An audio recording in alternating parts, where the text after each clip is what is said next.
Well, let me say that looking at the statement that we've all seen, well, not a statement actually, a memo to the regional directors, the content of it for me clearly indicates that this is a decision that was not well thought through, because what is being said is practically quite.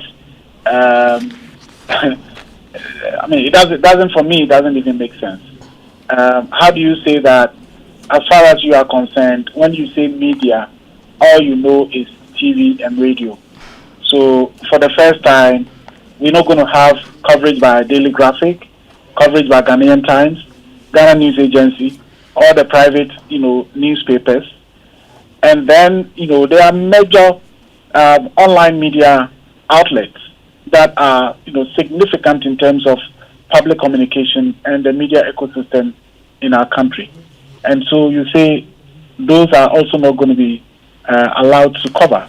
The other thing is that for every constituency in this country now, or at least district, you would find a radio station or two. Now, if you go to, let's say, Bumpurgu Yoyo, where there is no television station, what does it mean? In fact, even in the northern region now, I think it's NTV and one TV station that is there. So if you now say it is limited to TV and radio, are you going to say in areas where there is no TV, you are not going to expand the number for radio or for the other media outlets? Practically, I think this doesn't make sense. And I believe that if there was, I think in the communique, and yesterday I listened to Dr. Bosman, who was saying that it's because there are other entities and groups that have also applied for observation. And I think that if there should be even just one observer among the stakeholders, that must be the media. Because at the end of the day, elections are about the people. It's not about, any other group. Ahead of the election, the same EC would say, we are doing a campaign to ensure public participation, voter education, to ensure that people come out, to reduce spoiled ballots, and so on and so forth. Why don't they limit those campaigns to, just a few media outlets? So practically, it doesn't make sense, and it is not good for our democracy. It's a retrogressive move.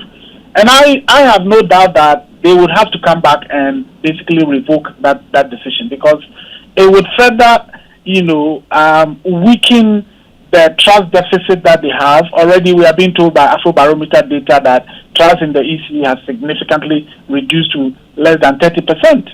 And why would you want to, at this stage, embark on something like this, which will further, decrease the trust that people have in the institution? And in elections, transparency matters. And transparency in this case is not about the EC saying we are transparent. It's about what the public see. It's about what people observe. It's about the perceptions of people. It's not about the EC and saying that, as far as we are concerned, we are transparent and accountable. So for me, Kojo, is a really a bad decision. I don't think that they thought through well. And I have no doubt it will be shocking if the EC doesn't come out to reverse this decision.